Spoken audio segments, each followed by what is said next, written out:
Right, మంచిది. దేవుని బిడ్డలకి నా హృదయపూర్వక వందనాలు. ఈరోజు మనం పెద్ద ప్రవక్తలు గ్రంథాల్లో పెద్ద ప్రవక్త గ్రంథం యెషయా గ్రంథాన్ని మనం ధ్యానం చేసుకుందాం.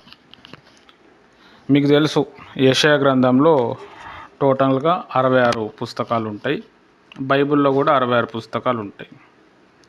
ఆదికాండం అంటే మొదలు గురించి మాట్లాడుతుంది ఆదికాండం గ్రంథం. అట్లనే యెషయా గ్రంథం 1వ అధ్యాయం కూడా మొదల గురించి మాట్లాడుతుంది. చాలా ఇంపార్టెంట్. యెషయా భక్తుని దేవుడు చాలా గొప్పగా వాడుకున్నాడు. మరి తను కూడా దేవుని కోసం నిలబడ్డాడు.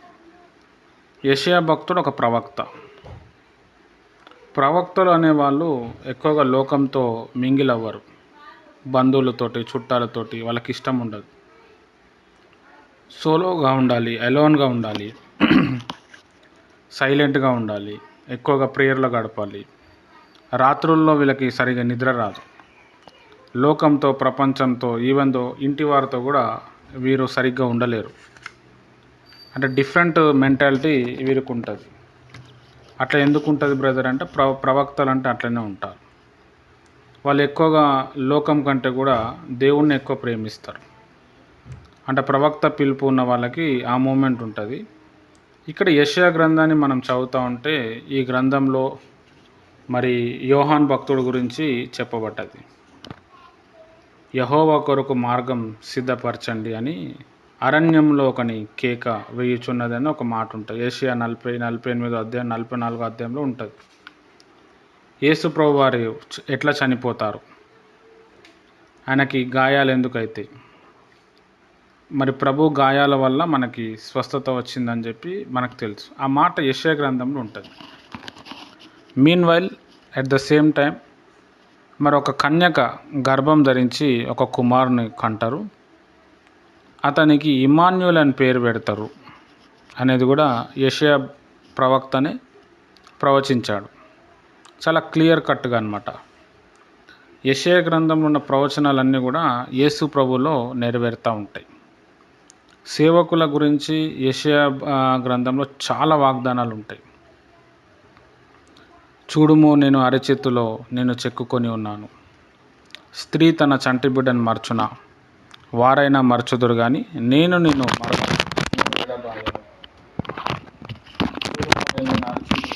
చెక్కుకొని ఉన్నాను. ముదిమి వచ్చే వరకు నేను ఎత్తుకొని వాడును నేనే. పర్వతములు తత్తరిల్లను, మెట్టలు తొలగిపోయినను నా కృప నిన్ను విడిచిపోదు. నీవు నా సేవకుడవు, నేను నిన్ను విమోచించి ఉన్నాను. ఇట్లా చాలా మాటలు యెషయా గ్రంథం ద్వారా మనకి తెలుస్తుంది. స్టార్టింగ్లో నాకు యెషయా గ్రంథంలో ఉన్న వాగ్దానాల ద్వారా దేవుడు మొదట్లో మాట్లాడుకుంటూ వచ్చింది. ఇట్లా బైబిల్ ఓపెన్ చేస్తే యెషయా గ్రంథం 48వ అధ్యాయం, 44వ అధ్యాయము, 40 అధ్యాయము, అందులో చాలా సేవకుని కావాల్సిన వాగ్దానాలు చాలా ఉంటాయి.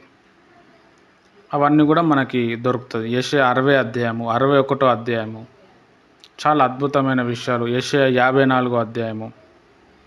ఒకరోజు ఒక కొండ ఒక ప్రాంతంలో ప్రార్థన చేస్తుంటే యెషయా గ్రంథం 54వ అధ్యాయం 33వ వచనం, యెషయా 54వ అధ్యాయం 3వ వచనం, నీ జీవితంలో నేను నెరవేరుస్తా, ఇదే యెహోవా వాక్కు అని స్వరం వచ్చింది. తర్వాత అక్కడి నుంచి బయటకు వచ్చి ఇంట్లోపల వచ్చి బైబిల్ ఓపెన్ చేస్తే అన్యజనులందరూ నీ మార్గంలో వస్తారు అని చెప్పి, నువ్వు కుడికి ఎడమకు నువ్వు వ్యాపింపబడతావు అని చెప్పి అందులో ఉంటుంది అన్నమాట. చాలా ఇంపార్టెంట్. యెషయా గ్రంథం మొదటి ప్రవచన గ్రంథం. అన్ని ప్రవచన గ్రంథముల కంటే పెద్దది.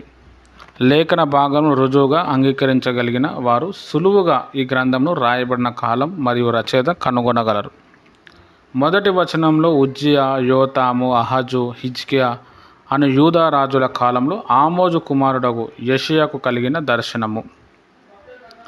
వీరు దక్షిణ రాజ్యమును పరిపాలించిన 20 రాజులలో వరుసగా 10, 11, 12, 13 రాజులుగా ఉన్నారు.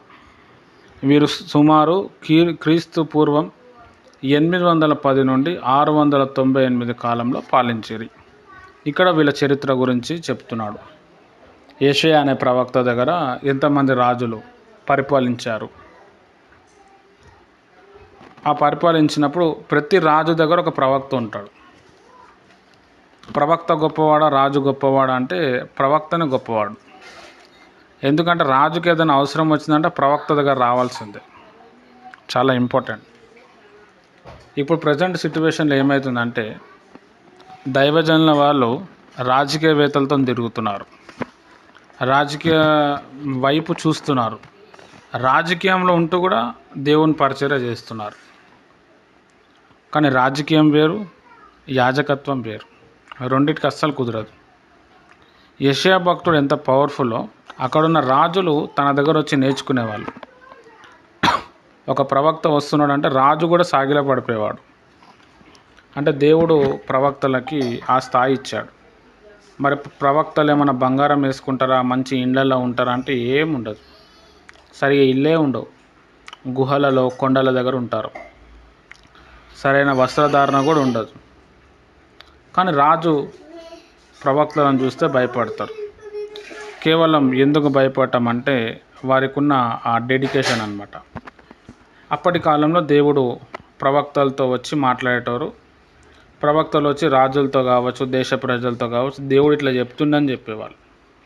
ఈ ప్రజలు ఏదైనా దేవునికి చెప్పాలంటే ప్రవక్తకు చెప్పాలి. ప్రవక్త మళ్ళా ఒక గుహలోనో కొండ మీదనో అడవి లోపల వెళ్ళి ప్రార్థన చేసి దేవునికి చెప్పాలి.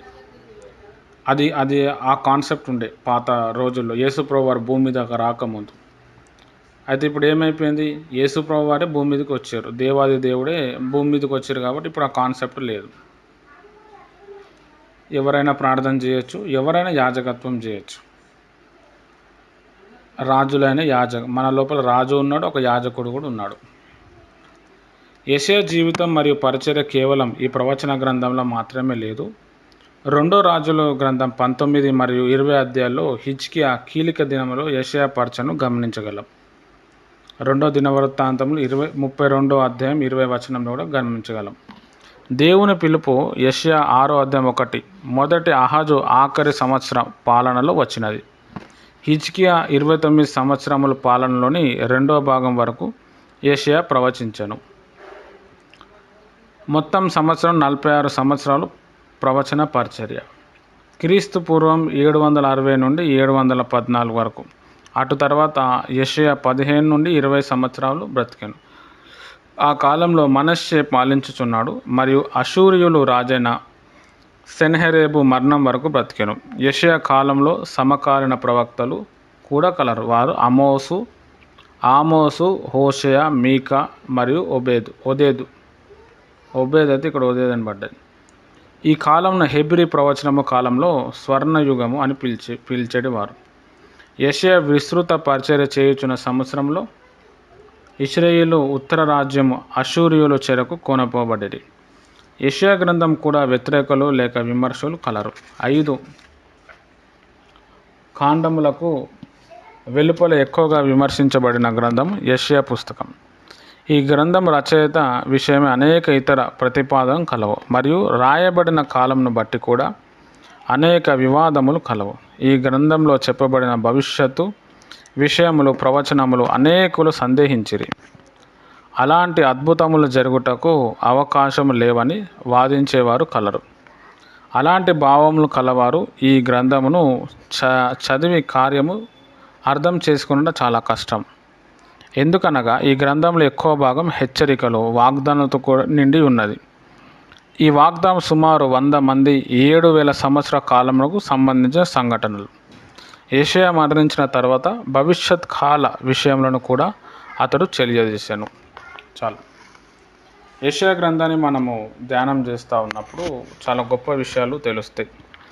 యెషయా భక్తుడితో సమకాలికులు అంటే యెషయా ఎప్పుడైతే ఉన్నాడో ఆయనతో పాటు కొంతమంది ప్రవక్తలు వేరే వేరే ప్రాంతంలో ఉన్నారు. ఆమోజు, ఒబేదు, నహుము ఇట్లాంటి వాళ్ళు ఉండే అనమాట. మీకా అట్లాంటి వారు యెషయా భక్తులతో ఉన్నవారు.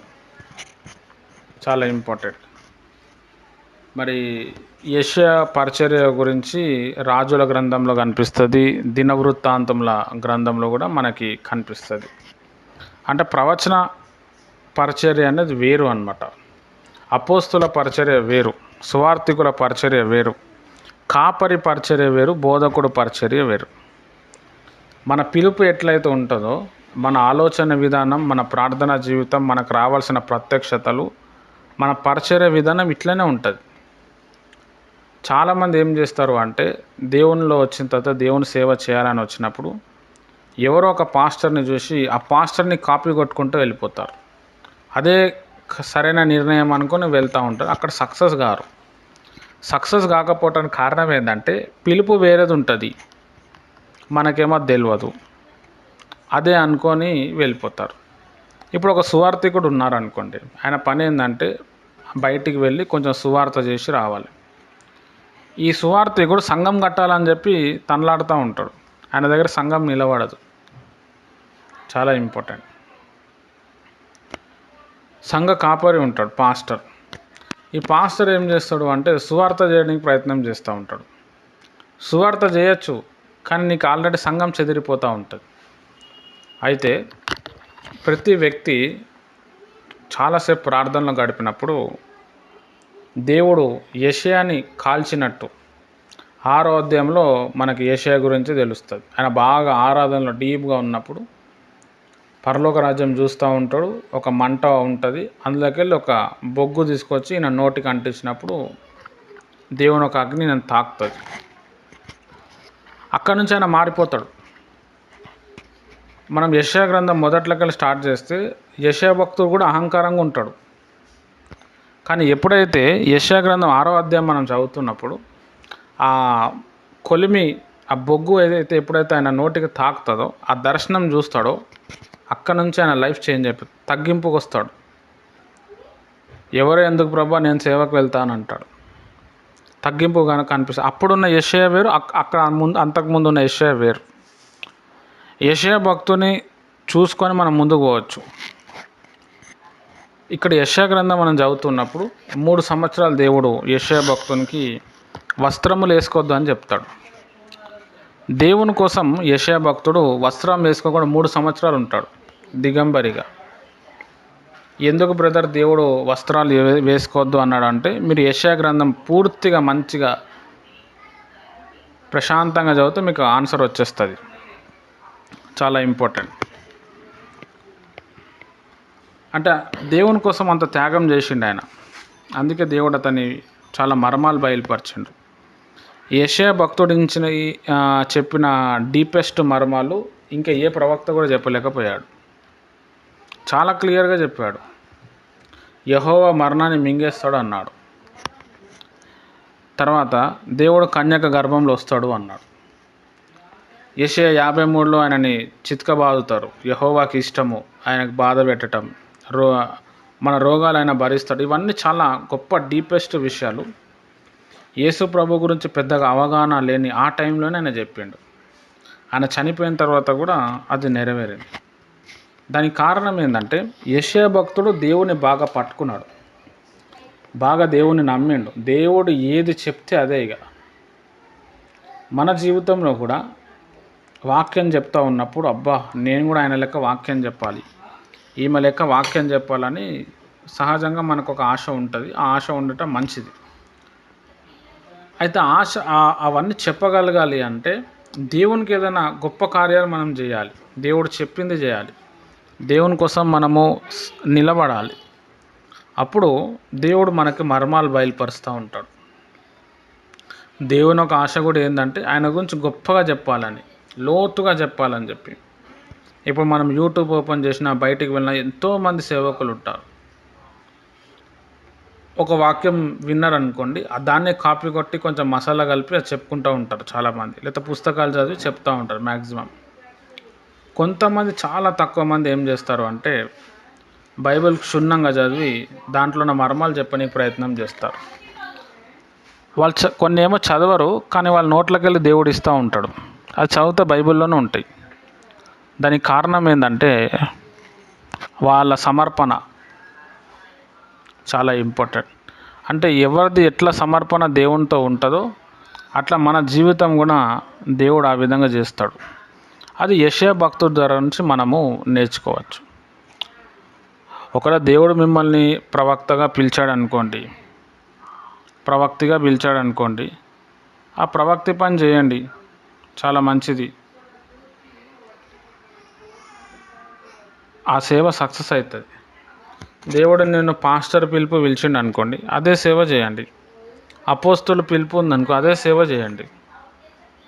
కాబట్టి ఇక్కడ ప్రతి వ్యక్తి నేర్చుకోవాల్సింది ఏంటంటే, యెషయా గ్రంథం ద్వారా కొన్ని రోజులు ప్రార్థనలో వెళ్ళాలి. అందుకే నేను మీకు అడిగిన, మీరు ఎంతసేపు ప్రార్థన చేస్తారు అని. ప్రార్థన చేయకపోతే వర్కౌట్ కాదు. మనం ఇక్కడ రోజు మధ్యాహ్నం వస్తున్నాం, సాయంత్రం వస్తున్నాం, పొద్దున వస్తున్నాం, టైంపాస్ చేస్తలేం మనం. ఇక్కడ నుంచి ఏదో ఒకటి పొందుకొని మనం ముందుకు వెళ్ళాలి.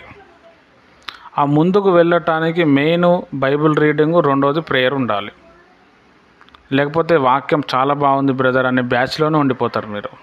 అది మిమ్మల్ని ముందుకు తీసుకొని పోదు.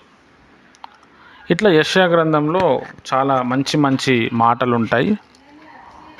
ఒక్కొక్క గ్రంథం చదువుతుంటే, ఒక్కొక్క వచనం చదువుతుంటే, ఒక్కొక్క అధ్యాయం చదువుతుంటే ప్రతి వచనంలో కూడా యేసుప్రభు కనబడతాడు మనకి డీప్గా ఆలోచిస్తే. యెషయా గ్రంథం 66 అధ్యాయంలో ప్రకటన గ్రంథం మీద ఉన్న వాక్యాలు కనిపిస్తాయి. అంటే యెహోవా దేవుడు మళ్ళీ భూమి మీదకి వస్తున్నట్టు వాక్యాలు కనిపిస్తాయి. అది యేషయాలో నెరవేరింది. అందుకే యెషయా గ్రంథం అనేది చాలా పెద్ద పుస్తకము, చాలా పవర్ఫుల్ పుస్తకము. దాన్ని క్షుణ్ణంగా చరిత్ర పెట్టుకొని మనం చదివితే చాలా డీప్ విషయాలు తెలుస్తాయి. యెషయా గ్రంథంలో యెషయా భక్తుడు ప్రవచనాలు ఉంటాయి. ఆ ప్రవచనాలు చదువుతూ ఉంటే దేవుడు ఎంత ప్రేమమయుడు, ఒక మనిషిని ఎంత ప్రేమిస్తుందో తెలుస్తుంది. మొదట మీదేమో తిట్టినట్టు ఉంటుంది, కిందికి వచ్చే వరకు సరేలే ఇక నేను కాపాడకపోతే ఇంకెవరు కాపాడతారు, నేనే వారిని ప్రేమిస్తున్నా అని చెప్తాడు. అయితే ఆ అధ్యాయాలు మనం చదివినప్పుడు గుండె పగిలిపోతుంది మనకి. అరే దేవుడు ఒక మనిషిని, ఒక దేశాన్ని ఇంత ప్రేమిస్తాడా అనేది మనకి దేవుని ఒక మనసు యెషయా గ్రంథంలో అర్థమైనంత ఇంకే గ్రంథంలో అర్థం కాదు. ఒక్కొక్క గ్రంథంలో ఒక్కొక్క యూనిక్ ఫీచర్ ఉంటుంది. దేవుని మనసు చాలా ఈజీగా, చాలా ప్రేమగా అర్థమవుతుంది.